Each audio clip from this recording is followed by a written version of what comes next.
నమస్తే. పాడేరులో ట్రైబల్ జాతరకి సంబంధించినటువంటి ట్రైబల్ దేవతల యొక్క సెంటిమెంట్స్ని మా మనోభావాలను దెబ్బతీస్తున్నారని చెప్పి అక్కడ ట్రైబల్స్ గొడవ చేస్తున్నారు. ఎందుకంటే ట్రైబల్ జాతర యొక్క డేట్స్ మార్చారు. మాకెందుకు ఈ వివక్ష, మాకు కూడా సెంటిమెంట్లు ఉంటాయి కదా, మా ట్రైబల్ యొక్క ప్రజలకు కూడా సెంటిమెంట్స్ ఉంటాయి కదా, మాకు రిలీజియస్ సెంటిమెంట్స్ ఉంటాయి కదా, ఎందుకు మా రిలీజియస్ సెంటిమెంట్స్ని ఈజీగా తీసుకొని డేట్లు మార్చి మా ట్రైబల్ జాతర యొక్క సెంటిమెంట్స్ని మీరు ఎందుకు మనోభావాలు దెబ్బతీస్తున్నారు అని చెప్పేసి అక్కడ ట్రైబల్స్ గొడవ చేస్తున్నారు పాడేరులో. ఆ పాడేరుకి సంబంధించినటువంటి మీ ఎమ్మెల్యే, ట్రైబల్ ఎమ్మెల్యే, అక్కడ ట్రైబల్ మినిస్టర్, వాళ్ళిద్దరికి గొడవ కూడా అయింది. సోషల్ మీడియాలో మీ వీడియోలు చూసి ఉంటారు. అసలు ఎమ్మెల్యే గారి యొక్క వర్షన్ ఏంటి, అక్కడ ఎందుకు సెంటిమెంట్స్ దెబ్బతిన్నాయని చెప్పి అక్కడ ప్రజలు గొడవ చేస్తున్నారు అనేది ఒక్కసారి ఎమ్మెల్యే గారికి డైరెక్ట్గా ఫోన్ చేస్తున్నాను. ఒకసారి విందాము ఎమ్మెల్యే గారు ఏమన్నారు.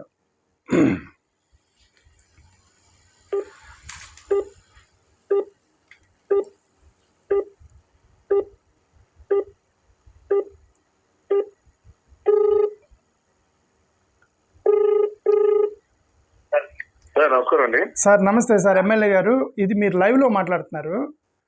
ఓకే, చెప్పండి సార్. అక్కడ పాడేరులో ఈ డేట్లు మార్చారు అని మన ట్రైబల్ దేవతకు సంబంధించినటువంటి జాతరని డేట్స్ మార్చారని మనోభావాలు దెబ్బతింటున్నాయని చెప్పేసి కొన్ని సోషల్ మీడియాలో తిప్పుతున్నాయి. అసలు ఏంటి సార్ అక్కడ గొడవ ఏంటి సార్ మనకి? సార్, ఇక్కడ పాడేరు హెడ్ క్వార్టర్ ఉన్నటువంటి శ్రీ శ్రీ శ్రీ మోదకొండమ్మ అమ్మవారి దేవస్థానం సార్ ఇది. ఈ అమ్మవారి టెంపుల్లో ఎవరైతే ఇక్కడ స్థానికంగా ఎమ్మెల్యే ఉంటారో వాళ్ళే ఇక్కడ ఆలయ కమిటీకి చైర్మన్ గా వ్యవహరిస్తుంటారు సార్. ఇది దశాబ్దాలుగా వస్తున్నటువంటి ఆనవాయితీ. అయితే ఇటీవల కాలంలో ఫిబ్రవరి 13వ తారీఖున ఆలయ కమిటీ చైర్మన్ గా, స్థానిక శాసనసభ్యులుగా స్థానిక గ్రామ పెద్దలు, అలాగే వర్తక సంఘం ప్రతినిధులు, వివిధ ప్రజా సంఘాల నాయకులు, ఉద్యోగ సంఘాల ప్రతినిధులు అందరూ కూడా పిలిచి మీటింగ్ పెట్టి మే 10, 11, 12 తేదీల్లో మనం జాతర చేయాలని చెప్పి నిర్ణయించుకోవడం జరిగింది. ఇప్పుడు ఏమైందంటే వీళ్ళు ఏదైతే ఇప్పుడు నేను వైఎస్ఆర్సీపీ ఎమ్మెల్యే కదా, వాళ్ళు జీర్ణించుకోలేక ఇప్పుడు కూటమిలో ఉన్నటువంటి నాయకులు, ఇప్పుడు స్థానిక మన గిరిజన సంక్షేమ శాఖ మంత్రి గారు ఉన్నారు కదా, గుమ్మడి సంజయ్ రాణి గారు, ఆవిడ వచ్చేసి ఏం చేసిందంటే ఇక్కడ 13వ తారీఖున ఇక్కడ కిడారి శ్రావణ్ కుమార్ గారు అని జీసీసీ చైర్మన్ గారు, స్టేట్ మన జీసీసీ చైర్మన్ గారు, ఆయన పెళ్లి ఉంది సార్ 13వ తారీఖున. ఆ పెళ్లిని దృష్టిలో ఉంచుకొని ఈ జాతరనేమో 17, 18, 19 తేదీలో మార్చాలని చెప్పి పట్టుబట్టారు. ఏంటి పెళ్లి కోసమా? పెళ్లి కోసం సార్. ఏది విఐపి పెళ్లి ఉందని ఒక జాతర మారుద్దామని అన్నారా? అంతే సార్, అంతే. కేవలం ఆయన పెళ్లి కోసం ఈ జాతర తేదీల్ని మార్చారు. నిజంగా ఇక్కడ గిరిజన ప్రాంతంలో ఉన్నటువంటి ప్రజలందరూ కూడా నిజంగా మీరు ఇప్పుడు చూడండి, మీరు కావాలంటే ఇక్కడ అడగచ్చు ఎవరికైనా, మీరు ఒక కాల్, ఇప్పుడు చాలా మంది దగ్గర ఫోన్ నెంబర్స్ ఉంటాయి కదా, ఎవరికి ఫోన్ చేసినా వాళ్ళు చెప్తారు. ఎందుకంటే ప్రతి ఒక్కరు కూడా బాధపడుతున్నారు ఏంటంటే ఈ అనాదిగా వస్తున్నటువంటి దశాబ్దాలుగా వస్తున్నటువంటి ఆనవాయితీనంతా కూడా తుంగలు తొక్కేసి ఇంతమంది లక్షలాది మంది అమ్మవారి భక్తులందరినీ కూడా ఈ రోజు నిజంగా ఎంత అవమానపరిచినట్టిది. ఇక్కడ ఉన్నటువంటి ప్రజలందరూ కూడా నిజంగా చాలా బాధపడుతున్నారు సార్. అవును, నేను సోషల్ మీడియాలో చూశాను. ఇప్పుడు ఆ డేట్ ఫిక్స్ చేయటం వల్ల వెనక్కి రిలీజియస్ సెంటిమెంట్స్ ఏమైనా ఉన్నాయా, లేదా ఊరికే మీరు డిసైడ్ చేశారా? లేదు సార్, ఇందులో ఏంటంటే సార్ 10, 11, 12 అనేసరికి 12వ తారీఖు అమ్మవారి పుట్టినరోజు. ఓకే. ఆ పుట్టినరోజు కలిసి వస్తుంది కదా అనే ఉద్దేశంతో అక్కడ స్థానికంగా మనకు మన ఉంటారు సార్, మన ప్రీస్టులు ఉంటారు, ప్రీస్టులు వాళ్ళు ఉంటారుగా, మన టెంపుల్లో పంతులు గారు ఉంటారు. ఆయనే ఇప్పుడు 2-3 ముహూర్తాలు చూస్తారు. చూసిన తర్వాత ఇది దివ్యమైన ముహూర్తం అని చెప్తారు. మనం దాంతో పాటు అంటే ఇక్కడ ఎలా ఉంటుందంటే సార్, పుట్టినరోజు అలాగే ఈ జాతర తేదీలు కొన్నిసార్లు మారొచ్చు అక్కడ ఉన్నటువంటి పరిస్థితులు. ఎందుకంటే ఆదివారం, సోమవారం, మంగళవారం 3 రోజులు కలిసి వచ్చే విధంగానే ఇక్కడ ముహూర్తాలు పెడతారు. ఈ సంవత్సరం ఏంటంటే అది 10, 11, 12, 12వ తారీఖు అమ్మవారు పుట్టినరోజు కాబట్టి ఘనంగా నిర్వహించవచ్చు అని చెప్పిన ఉద్దేశంతో పంతులు గారు చెప్పడం మనం ఓకే చెప్పేశాం సార్. చెప్పేసాం. ఇక్కడ అందరూ గ్రామ పెద్దలందరూ సమక్షంలో మనం ఓకే చేసాం, ఆలయ కమిటీ, ఉత్సవ కమిటీ ఆధ్వర్యంలో. ఓకే. అయితే ఇప్పుడు కేవలం వీళ్ళు ఏంటంటే సార్, వాళ్ళు పంతం నెగ్గించుకోవాలి. ఇక్కడ ఉన్నటువంటి వాళ్ళు నాయకుడు పెళ్లి, ఆ పెళ్లికేమో ఇప్పుడు ఏదైతే ఇప్పుడు అదే తేదీల్లో జాతర జరిగితే ఇప్పుడు చాలా మంది ముందుగా ఇప్పుడు ఆయన పెళ్లికి చాలా మంది విఐపీలు వస్తారు కదా సార్, విఐపీలు వస్తారు కాబట్టి అక్కడ చాలా మంది ఇప్పుడు ఇక్కడ ఉన్నటువంటి హోటల్స్ అంతా కూడా ఆల్రెడీ బుక్ అయిపోయింది సార్, ఆల్రెడీ బుక్ అయితే ఇప్పుడు అది ఎట్టి పరిస్థితుల్లో కనుక మనం ఈ తేదీలకే కనుక పండగ జరిగితే మన పెళ్లికి ఇబ్బంది అయిపోతుంది. కాబట్టి ఎట్టి పరిస్థితుల్లో జాతర తేదీలు మార్చాలని చెప్పేసి మంత్రి గారు పట్టుబట్టారు. అంటే వాళ్ళకి ఏం ఇబ్బంది అయింది, పెళ్లికి ఏమి ఇబ్బంది అయింది అంటే హోటల్లో అధికారులందరూ వచ్చేసి ఇక్కడ మరి లాడ్జీల్లో మరి ఉండాలి కదా సార్, లాడ్జీలు అన్ని ఆల్రెడీ ఒక 2 నెలల ముందే బుక్ అయిపోద్ది కదా. ఎప్పుడైతే జాతర తేదీలు ఖాయం చేశారో అప్పుడే మొత్తం ముందుగానే అడ్వాన్స్ గానే ఒక 2 నెలలు 4 రోజులు ముందుగానే మొత్తం లాడ్జీలు అన్ని బుక్ అయిపోతాయి సార్. అంటే ఆల్రెడీ మన ట్రైబల్ జాతరకు వచ్చే వాళ్ళు ఆల్రెడీ హోటల్ బుక్ చేసుకున్నారు ఆల్రెడీ. అవును సార్. ఇప్పుడు అవి మీరు క్యాన్సిల్ చేసుకోండి, మేము పెళ్లి చేసుకోవాలంటున్నారు వాళ్ళు. అంతే సార్, అంతే అంతే అంతే సార్. ఇప్పుడు చాలా మంది సార్ డైరెక్టర్ మినిస్టర్ సంధ్యారాణి గారు చెప్పారా ఈ విషయం, పెళ్లి ఉంది కాబట్టి మేము క్యాన్సిల్ చేస్తున్నామని?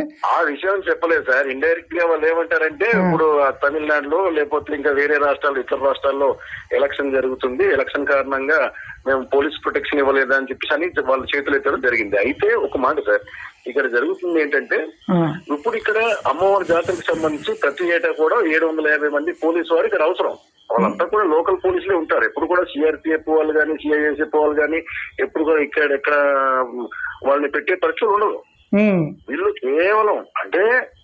కేవలం ఒక పక్క రాష్ట్రంలో జరుగుతుంది, ఇక్కడ ఉన్నటువంటి లోకల్ పోలీసులు ఎవరు కూడా అక్కడికి పంపించలేదు. కేవలం సిఆర్పిఎఫ్ వాళ్ళు వెళ్ళుండొచ్చు. సిఆర్పిఎఫ్ వాళ్ళు ఏ రోజు కూడా ఇక్కడ ఉన్నటువంటి అమ్మవారి జాతరకు సంబంధించి రిహార్సల్స్ గానీ లేదంటే ఇక్కడ ప్రొటెక్షన్ గానీ చూసేటటువంటి పరిస్థితులు ఎప్పుడు కూడా ఉండదు. లోకల్ పోలీస్ వారు ఇక్కడ ఉన్నటువంటి మన ఇది స్టేట్ ఫెస్టివల్ కాబట్టి ఇక్కడ ఉత్తరాంధ్రలో ఉన్నటువంటి అంటే శ్రీకాకుళం, విజయనగరం, విశాఖపట్నంలో ఉన్నటువంటి పోలీసు వారిని అందరినీ కూడా ఇక్కడ డ్యూటీలు వేసే పరిస్థితి ఎప్పుడు ఉంటుంది సార్. కానీ వీళ్ళు ఏంటంటే దాన్ని సాకు సూచిస్తూ వీళ్ళు జాతర తేదీల్ని మాత్రం మార్చడం జరిగింది. నేను పదే మనం చెప్తున్నా సరే వాళ్ళు కేవలం సార్ మొన్నటికి మొన్న ఏం జరిగిందంటే 20వ తారీఖున నాకు నోటీస్ పంపించారు. ఆ నోటీస్ ఏంటంటే అంటే 21వ తారీఖు అత్యవసర సమావేశం ఉంది జాతరకు సంబంధించి అని చెప్పి పంపించారు. ఈఆర్ఓ పేరుతో నాకు లెటర్ పంపించారు. పంపించిన తర్వాత నేను అడిగాను, బాబు మేము ఆలయ కమిటీ అండ్ ఉత్సవ కమిటీ మేము నిర్ణయించిన తేదీలేమో 10, 11, 12 తేదీలు, మరి మీరు ఇక్కడ మంత్రి గారు ఆ రోజు కలెక్టరేట్ లో నిర్ణయించినటువంటి తేదీలేమో 17, 18, 19, మరి ఈ 2 తేదీలు కూడా లేదు. మేము నిర్ణయించిన తేదీలు లేకుండా మీరు నిర్ణయించిన తేదీలు లేకుండా ఈ రోజు రేపు 21వ తారీఖున నాడు మీటింగ్ ఉంది, సమావేశానికి రావాలని చెప్పి అన్నారు. అసలు ఏం జరుగుతుంది, పండగ తేదీలు ఎప్పుడు అని చెప్పి నేను మళ్ళీ క్వశ్చన్ చేయడం జరిగింది.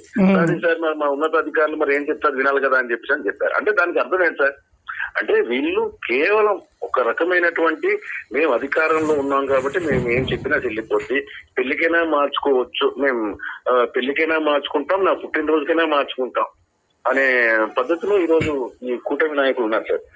అంటే ఇప్పుడు జనరల్గా ప్రీస్ట్ పెట్టిన డేట్స్ ఆయన ముహూర్తాలు అవన్నీ చూసి పెడతారు కదా, మరి ఆ సెంటిమెంట్స్ని ఎందుకు గవర్నమెంట్ పట్టించుకోలేదు? ఇప్పుడు జనరల్గా తిరుపతి అక్కడ వాళ్ళు ప్రీస్ట్ పెడితే మరి దాన్ని మార్చరు కదా, ఎందుకంటే వాళ్ళు దివ్య ముహూర్తం ఏదో అంటారు కదా, మన ఎందుకు మారుస్తున్నారు? మన ట్రైబల్ది ఎందుకు అంటే మన సెంటిమెంట్స్ అంతా వాళ్ళకి. నేను ఒకటే అడుగుతున్నాను సార్, నిజంగా ఇక్కడ ఉన్నటువంటి సంస్కృతి సాంప్రదాయాల గురించి ఆవిడికి అవగాహన లేదు సార్. ఇక్కడ వచ్చినటువంటి జిల్లా అధికారులందరూ కూడా కొత్త అధికారులు సార్, కలెక్టర్ గాని అలాగే పిఓ గాని జేసీ గారు గాని అందరూ కూడా కొత్త అధికారులు. ఇప్పుడు కనీసం ఏమైనా ఇప్పుడు మనం ఇక్కడ జరుగుతున్నటువంటి ఫెస్టివల్ కి సంబంధించి ఏం జరుగుతుంది, గతంలో ఎలా జరిగిందని చెప్పేసి గతంలో పనిచేసినటువంటి అధికారుల దగ్గర తెలుసుకోవాలి, ఒకటి తెలుసుకుని ముందుకెళ్ళాలి. కానీ ఇప్పుడు ఏదో మంత్రి గారు చెప్పారని చెప్పేసి ఇక్కడ ఉన్నటువంటి కలెక్టర్ గారు కానీ ఈ అధికారులు ముందుకెళ్తే నిజంగా అది ఒకసారి ఆలోచించాలి సార్. ఎంతో దౌర్భాగ్యం అంటే మాకు ఆవిడ గుమ్మడి సంధ్యారాణి గారిదేమో సాలూరు నుంచి వచ్చేసి ఇక్కడ మాకు పాడేల్లో జరుగుతున్నటువంటి మా పండక్కి మీరు చూడండి సార్, ఒకసారి గత 40 సంవత్సరాల చరిత్ర చూసుకోండి. ఎవరైతే ఆలయ కమిటీ ఇక్కడ ఎమ్మెల్యేగా ఉన్నారో వాళ్ళే ఇక్కడ చైర్మన్ ఆధ్వర్యంలోనే అక్కడ ఉన్నటువంటి ఆలయ కమిటీ ప్రధాన కార్యదర్శిని ఎన్నుకుంటారు. అలాగే ఇప్పుడు ఏదైతే ఆలయ కమిటీ చైర్మన్ గారి ఆధ్వర్యంలోనే గ్రామస్తులు, గ్రామ పెద్దలందరూ, వర్తక సంఘం ప్రతినిధులు అందరూ, సంఘాలు అందరూ కలిసి మీటింగ్ పెట్టుకుని మరీ తేదీలు నిర్ణయిస్తారు. ఇలాంటి పరిస్థితుల్లో గత చరిత్రలో ఎన్నడూ లేని విధంగా ఈ రోజు ఆవిడ తేదీలు మార్చారు, కలెక్టరేట్ లో పెట్టి అని చెప్పేసి అంటే నిజంగా ఎంత దౌర్భాగ్యమైన పరిస్థితుల్లో ఈ కూటమి నాయకులు ఉన్నారో ఒకసారి ఆలోచించాలి సార్. ఇప్పుడు మినిస్టర్ గారు ఎప్పుడన్నా జాతరకి అటెండ్ అయ్యారా గతంలో? అంటే ఆమెకి లేదు సార్, రాలేదు. అందుకని మినిస్టర్ గారికి తెలియలేదు, సెంటిమెంట్స్ అవన్నీ తెలియలేదు అంటారా సార్? ఆవిడకి తెలుసో తెలియదో మనకు తెలియదు సార్. కానీ ఆవిడ ఏంటంటే ఒక మంత్రి హోదాలో, మంత్రి పదవిలో ఉన్నాను కాబట్టి నేను ఏం చెప్పినా సరే సాగిపోద్ది అనే ఒక ఉద్దేశంతో ఆవిడ సాగిస్తున్నారు.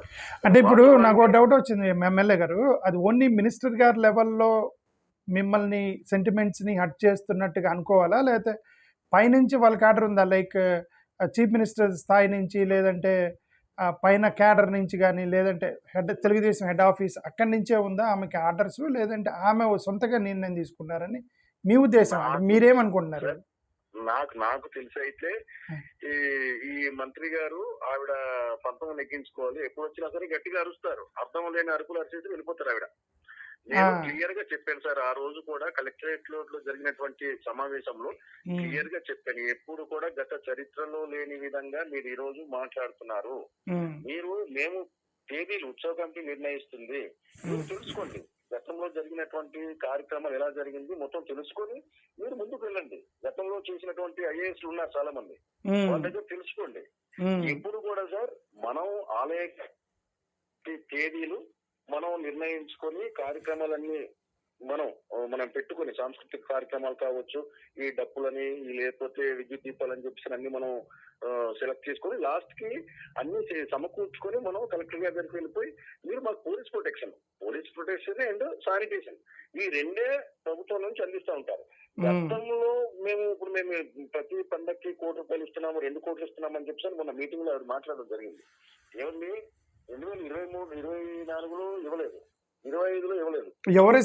ఎవరు ఇస్తున్నారు? మినిస్టర్ గారు ఇస్తున్నారన్నా? అంటే ప్రభుత్వం ఇవ్వాలి కదన్నా, ప్రభుత్వం. అవునా? అది అన్ని ప్రభుత్వాలు ఇస్తారు కదా, వాళ్ళు ఇచ్చేదేంటి? ఇప్పుడు వాళ్ళేం కొత్తగా ఇచ్చేది కాదు కదన్నా. వైఎస్ఆర్సీపీ గవర్నమెంట్ లో కూడా అన్ని వచ్చాయి కదన్నా. పండగ చేసిన ప్రతి సందర్భంలో కూడా శానిటేషన్ కానీ, పులిహోర పొట్లాలు కానీ, అన్న సంతర్పణ కానీ కూడా అంతా ఇస్తారు. అదే ఇప్పుడు అన్ని ప్రభుత్వం తరపున ఇస్తున్నప్పుడు ఇంక వాళ్ళు ఇచ్చేది వాళ్ళు ఇవ్వాలి కదా 100%. ఇవ్వాలి కదా. అయినా గత సంవత్సరం ఇవ్వలేదే, 2024 సంవత్సరం ఇవ్వలేదే. ఇవ్వకపోయినా సరే ఇక్కడ ఆలయ కమిటీ మొత్తం ఏదో చేసుకొని చందాల రూపంలో కావచ్చు, స్నేహితుల దగ్గర, కుటుంబ సభ్యుల దగ్గర మొత్తం అడుక్కొని మొత్తం పండుగ అయితే దిగ్విజయంగా చేశాం కదా. ఇప్పుడు వాళ్ళు ఇస్తారని చెప్పేసి ఈ పండుగ ఈ సంవత్సరం 2026 సంవత్సరంలో వాళ్ళు ఇస్తారని చెప్పేసి మనం ఈ కార్యక్రమంలో ముందుకు రాలేదు కదా. వాళ్ళు ఇచ్చినా ఇవ్వకపోయినా వాళ్ళు ఇస్తారని అయితే ఆశ లేదు. ఎలాగా గతంలో ఇవ్వలేదు కాబట్టి ఈసారి కూడా ఇవ్వరు. కాబట్టి ఇప్పుడు 70 లక్షలు 80 లక్షలు అవుతుంది జాతరకి. ఆ జాతర మహోత్సవంలో దిగ్విజయంగా చేయాలని చెప్పి మనం ముందుకు వెళ్ళడం జరిగింది. మరి ఇలాంటి పరిస్థితుల్లో అన్న చాలా మందికి అడ్వాన్సులు ఇచ్చాం, విద్యుత్ దీపాలు కావచ్చు, సాంస్కృతిక కార్యక్రమాలు కావచ్చు, అన్నిటికీ అడ్వాన్సులు ఇచ్చాం.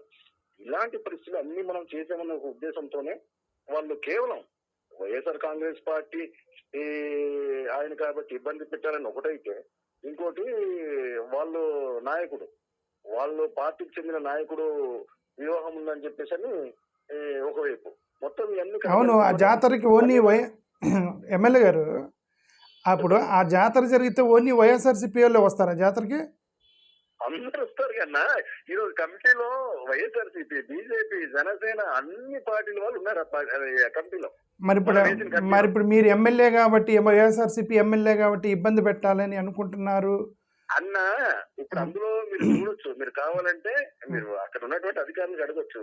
వాళ్ళు ఏం ఎంక్వైరీ చేశారంటే, ఇక్కడ ఉన్నటువంటి ఒకరుగా ఉందండి, గతంలో ఎమ్మెల్యేగా చేశారు ఒక ఆవిడ ఏం చేశారంటే మాకు ఇన్ఫార్మ్ చేయలేదు, సమాచారం ఇవ్వలేదు కాబట్టి మేము ఇలా చేస్తున్నామని చెప్పి ఒక సందర్భంలో ఒక మాట మాట్లాడారు. అప్పుడు నేను ఏం చేశానంటే మొత్తం అక్కడ ఉన్నటువంటి అధికారులు ఇప్పుడు ఎవరైతే నియమించామో ఏ పార్టీల వాళ్ళు ఉన్నారు, ఈ కమిటీలో ఎవరెవరు ఉన్నారు, ఏ పార్టీల వాళ్ళు అని చెప్పి మొత్తం సమాచారం మొత్తం లాగాను, తీసాను. కావాలంటే ఆ లిస్ట్ కూడా పెడతాను, మీరు చూడొచ్చు. మొత్తం జనసేన, బీజేపీ, టీడీపీ, వైఎస్ఆర్ అందరూ ఉన్నారు అందులో. ఈ మోదకొండ అమ్మవారి జాతర అనేది పార్టీకి అతీతంగా జరిగేది సార్. ఇప్పుడు వీళ్ళు ఏంటంటే కేవలం ఒక సాకు చూపిస్తున్నారు అంతే. అక్కడ అంతే మీకు తప్ప సపోర్ట్గా ఇంకోటి ఇంత పవిత్రమైనటువంటి జాతర యొక్క డేట్ మార్చడం ఏంటి, అది కూడా ప్రీస్ట్ పెట్టిన తర్వాత, అది కూడా అమ్మవారి యొక్క పుట్టినరోజు మనం జాతర పెడితే డేట్ మార్చడం ఏంటి అని చెప్పి అక్కడ మీకు సపోర్ట్గా ఏ హిందుత్వ సంస్థలు వచ్చాయా అక్కడ ఎవరన్నా? వచ్చారు సార్, వచ్చారు. వాళ్ళు ఏమన్నారు? మన వచ్చారు. ఈ బీజేపీకి సంబంధించినటువంటి వీళ్ళు వచ్చారు. నెక్స్ట్ వాళ్ళు వాళ్ళు వచ్చారు. వాళ్ళు మినిస్టర్ సంధ్యారాణి గారిని ప్రశ్నించారా వాళ్ళు? లేదు, ప్రశ్నించలేదు సార్. అంటే ఈ ప్రశ్నించడానికి ఎవరికి అవకాశం ఇస్తున్నారు సార్? ఎమ్మెల్యేగా నేను, మన లోకల్ ఎమ్మెల్యేగా నేను మాట్లాడుతున్నా సరే నాకే మాట్లాడించినటువంటి పరిస్థితులు ఆ రోజు కనిపిస్తే, నిన్న జరిగినటువంటి సమావేశంలో నిజంగా సార్, నిన్న వీడియోస్ ఉంటాయి మీకు పెడతా. నిజంగా ఎంత దారుణం అంటే, ఎవరైనా మాట్లాడుతారు ఎమ్మెల్యే గారి సహకారం లేకుండా మేము చేయలేనని కొంతమంది మాట్లాడుతుంటే, కలెక్టర్ గారు కలగ చేసుకొని మీరు ఆగండి అని చెప్పేసి అని వాళ్ళందరికి కూడా ఆపేసి, ఇంకో విషయం ఏంటంటే, వాళ్ళు కేవలం అక్కడ ఉన్నటువంటి టీడీపీ ఇన్ఛార్జ్ గిడ్డీశ్వరి గారికి ఆవిడ చేతుల్లో పండగ పెట్టాలని చెప్పి పెట్టి పోస్టర్లు కూడా తయారు చేసుకుని వచ్చేసి రెడీగా ఉంచుకున్నారంటే ఏ పరిస్థితిలో ఉన్నారో ఒకసారి ఆలోచించండి సార్. నిన్న మీటింగ్ పెట్టారు, ఆలయ కమిటీ ఉత్సవ కమిటీ మీటింగ్ పెట్టి, మీటింగ్ అయిపోయిన వెంటనే పోస్టర్లు రెడీగా పెట్టారు సార్. పోస్టర్స్ అంటే పోస్టర్స్ విడుదల చేశారు అంటే ఎంత ముందుగా ప్రిపేర్ అయి ఉన్నారో ఒకసారి చూడాలి సార్. ఒకసారి మీరు దయచేసి మీదంతా ప్రీ ప్లాన్డ్ డిస్టర్బెన్స్ అని మీరు అనుకుంటున్నారా? ప్రీ ప్లాన్డ్ డిస్టర్బెన్స్ అని మీరు అనుకుంటున్నారా? అది అంటే ప్రీ ప్లాన్ అంటే ఇక్కడ ఏం జరుగుతుందంటే సార్, వాళ్ళు ఈ సంవత్సరం ఎవరు ముందుకు రాలేదు కాబట్టి నేను పండగ చేయాలని చెప్పి ముందుకు వచ్చాను. ఎట్టి పరిస్థితుల్లో పండగ డిస్టర్బ్ చాలా ఇప్పుడు కర్నూలు చావుకి ఏదో 100 కారణాలు అన్నట్టుగా వీళ్ళు పండగ ఆపడానికి గానీ వీటిని డిస్టర్బ్ చేయడానికి గానీ సవాలొచ్చే కారణాలు ఉన్నాయి సార్.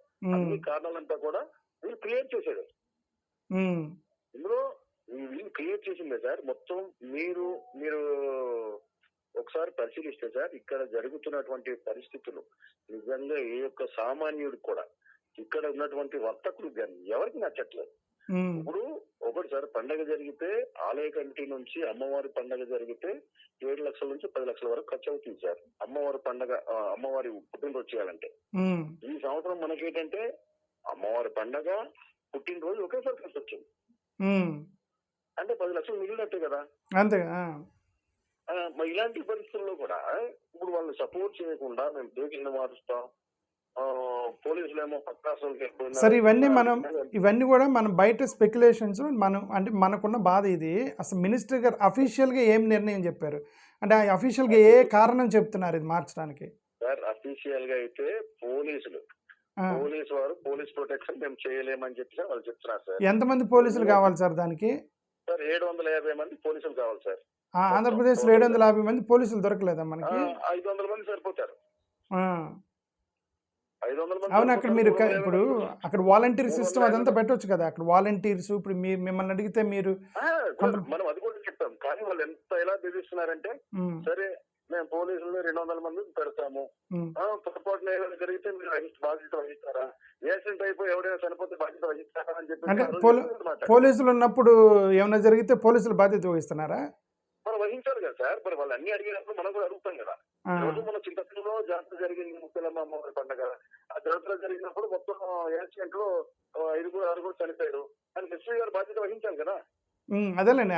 అంటే నా ఉద్దేశం ఏంటంటే, వాళ్ళు కొద్దిగా ఇప్పుడు నా ఓన్లీ వర్షన్ ఇప్పుడు మిమ్మల్ని లైన్లో తీసుకొని మాట్లాడే నా వర్షన్ ఒకటే ఏంటంటే, మనకి ఎస్సీ ఎస్టీలకి వాళ్ళ పండగలన్నా వాళ్ళు ఏంటంటే వాళ్ళకి చిన్న చూపు ఉంది. అఫ్కోర్స్ మినిస్టర్ కూడా ట్రైబలే, I'm not disagreeing with that. Okay, ఆమె కూడా ట్రైబలే. కాకపోతే ఏంటంటే అక్కడ మినిస్టర్స్ ఫోర్స్ ఎక్కువ ఉండాలి కదా. ఇప్పుడు ఫర్ ఎగ్జాంపుల్ ఏదో తిరుపతిలోనే ఏదో మారుస్తుంటే ఆ పక్కన ఫోర్స్ ఎక్కువ ఉండేది. ఆ పక్కన ఉన్నటువంటి బ్రాహ్మణులే మీరు ఎట్లా మారుస్తారంటారు, పక్కనటువంటి వీళ్ళందరూ కూడా ఓసీ కులస్తులు వాళ్ళందరూ వచ్చి మీరు ఎట్లా మారుస్తారు, మా మనోభావాలు దెబ్బతింటారని గొడవ చేస్తారు. ఇప్పుడు ఇక్కడ వీళ్ళు టకానీలు మార్చేస్తున్నాను. నేను ఆన్లైన్లో చూస్తే ఇదేందన్నా మాది ఎట్ట మారుస్తారు, మా జాతరలు ఎట్ట మారుస్తారు, మీ అన్నీ గొడవ చేసుకుని యూఆర్ ప్రొటెక్టింగ్ మీ జాతరలు మా ట్రైబల్ జాతరలకు వచ్చేసరికి మీరేంటి మధ్యలో అని చెప్పి నేను మిమ్మల్ని లైన్లో తీసుకొని మాట్లాడుతున్నా. అయితే ఒకటి సార్, ఇప్పుడు ఇదైతే పూర్తిగా వీళ్ళు కేవలం మేము అధికారంలో ఉన్నాం కాబట్టి మా పెళ్లికైనా సరే లేకపోతే మా పుట్టినరోజుకైనా సరే మేము డేట్లైనా మార్చుకోగలుగుతాం, ఈ అమ్మవారినైనా సరే కొనేయగలుగుతాం అనే ఉద్దేశంతో అయితే ప్రెసెంట్ అయితే ఈ కూటమి నాయకులు ఉన్నారు సార్. ఈ వర్షం నాకు తెలీదు పెళ్లి కోసం జాతర మారుస్తున్నారు అనేది. మీకు పక్కా సమాచారం ఉందా దాని మీద? ఉంది సార్, పూర్తిగా ఉంది, సమాచారం ఉంది సార్. కాకపోతే ఇప్పుడు వీళ్ళు అదేనండి అఫీషియల్ గా చెప్పర్లేండి, అఫీషియల్ గా ఏదో చెప్తారు ఆన్ పేపర్ మీద. అవును సార్, అవును. నిజంగా ఇలాంటి దౌర్భాగ్యం నిజంగా చూస్తున్నా సార్, ప్రజలందరికీ పూర్తిగా అర్థమైపోయింది. చెప్తారులేండి, సరైన టైంలో సరైన గుణపాఠమే చెప్తారు అమ్మవారు కూడా. ప్రజలందరూ కూడా చెప్పడానికి సిద్ధంగా ఉండాలండి సార్. సార్ ఇంకేమైనా ఉందా సార్, డౌట్స్ ఏమైనా ఉందా? అంతే బ్రదర్, థ్యాంక్ యూ. మీరు లైన్ లో తీసుకున్నారనే విషయం నాకు తెలియదు సార్, మీరు ఏం అడిగేస్తున్నారు నేను చెప్తున్నా. మీరు లైన్లో చెప్పాను కదా, లైన్లో మీరు కాన్లోకి రాగానే చెప్పాను మీరు లైన్లో మాట్లాడుతున్నారని. థ్యాంక్ యూ బ్రదర్, మీరు ఇన్ఫర్మేషన్ ఇచ్చినందుకు thank you very much. So ఇది పాడేరు ఎమ్మెల్యే గారు మీరు మాట్లాడింది. నేను ఎమ్మెల్యే గారిని డైరెక్ట్గా లైన్లో తీసుకొని మాట్లాడే నా ఉద్దేశం ఏంటంటే, రిలీజియస్ సెంటిమెంట్స్ అనేవి అందరికీ ఉంటాయి. డిస్క్రిమినేటరీ సెంటిమెంట్స్ అనేది నేను గతంలో ఒక వీడియో పెట్టాను, అది మంచిది కాదు. డిస్క్రిమినేటరీ సెంటిమెంట్స్ అనేవి అక్కడ ప్రీస్ట్ పెట్టిన డేట్ని, అక్కడ ఆలయ కమిటీ ఉత్సవ కమిటీ పెట్టిన డేట్స్ని మనం మార్చడం కరెక్ట్ కాదు. అక్కడ మనోభావాలు దెబ్బతింటాయి. అంటే మనోభావాలు అందరికీ ఉంటాయి, కొందరి మనోభావాలకి ఇప్పుడు ఎట్లా మనుషులకి ఎట్లా డిఫరెంట్ వాల్యూస్ ఉన్నాయి. ఓకే, మా డాక్టర్ బిఆర్ అంబేద్కర్ అదే చెప్పాడు, గ్రేడెడ్ పీపుల్ అని చెప్పాడు. అంటే మనుషులను గ్రేడింగ్ ఇచ్చావు, అది ఆ మనుషులకు ఆ గ్రేడింగ్ ఈ గ్రేడింగ్ ఇచ్చావు అని డాక్టర్ బిఆర్ అంబేద్కర్ చెప్పాడు. కనీసం మనోభావాల కన్నా ఈక్వల్గా ఉంటాయా లేదని నా డౌట్ వచ్చింది. మనోభావాలు కూడా మీరు గ్రేడింగ్ చేయకూడదు, వాళ్ళ మనోభావాలు అయితే ఒకటి, వీళ్ళ మనోభావాలు ఒకటి. ఇది ఎంత రిలీజియస్ సెంటిమెంట్స్ మీరు నిజంగా మీరు అర్థం చేసుకుంటే you should follow the sentiments of the people there. Of course politics, ఇక్కడ ఒక వైఎస్ఆర్సీకి సంబంధించిన ఎమ్మెల్యే ఉన్నాడు, అక్కడ వైసీపీ ఎమ్మెల్యే ఉన్నాడు కాబట్టి సెంటిమెంట్స్ పోవు కదా. ఎందుకంటే అక్కడ ఓన్లీ వైసీపీ వాళ్ళు రారు కదా జాతరకి అందరూ వస్తారు కదా. ఒకసారి అక్కడ తిరణాల జాతర జరిగినప్పుడు అక్కడ పార్టీలు ఉండవు, ప్రతి వాడు వస్తారు, అక్కడ పక్కన మొత్తం వస్తారు. అందరిని దృష్టిలో పెట్టుకోవాలి. ఆన్ పేపర్లో వీళ్ళు పోలీసులు అని చెప్తున్నారు. నేను గతంలో చెప్పాను, పోలీసులు మీకు కావాలంటే పోలీసులు చాలా ఆల్టర్నేటివ్స్ చూడాలి కానీ రిలీజియస్ డేట్స్ మార్చకూడదు. మరోవర్ అమ్మవారి ఏమంటారు, అమ్మవారి పుట్టినరోజు అంటున్నాడు ఎమ్మెల్యే, మరి పుట్టినరోజు పెట్టినప్పుడు మారిస్తే మరి అది అమ్మవారు కూడా మిమ్మల్ని దీవించరు. అది నేను గవర్నమెంట్కి చెప్పదలుచుకుంది. థ్యాంక్ యూ, నమస్కారం. సరే, అమ్మవారు దీవిస్తారా లేదా అనేది అది that is not my concern. అమ్మవారి is not my concern is that discriminatory sentiments మీద ఉండకూడదు, అందరూ ఈక్వల్గా ఉండాలి. రిలీజియస్ సెంటిమెంట్స్ని మనం గౌరవించాలి. ఓకే, మా గ్రామ దేవతలకి, ట్రైబల్ దేవతలకి, ట్రైబల్ రిలీజియన్స్ సంబంధించినటువంటి దేవతలకు కూడా చాలా equal. They are equal to the main line gods కంటే ఈక్వల్గా వీళ్ళని కూడా చూడాలి, వీళ్ళకి కూడా రెస్పెక్ట్ ఇవ్వాలనేది నేను ఆయన లైన్లో తీసుకోవడం కరెక్ట్ రీజన్ ఇది. థ్యాంక్ యూ, నమస్కారం.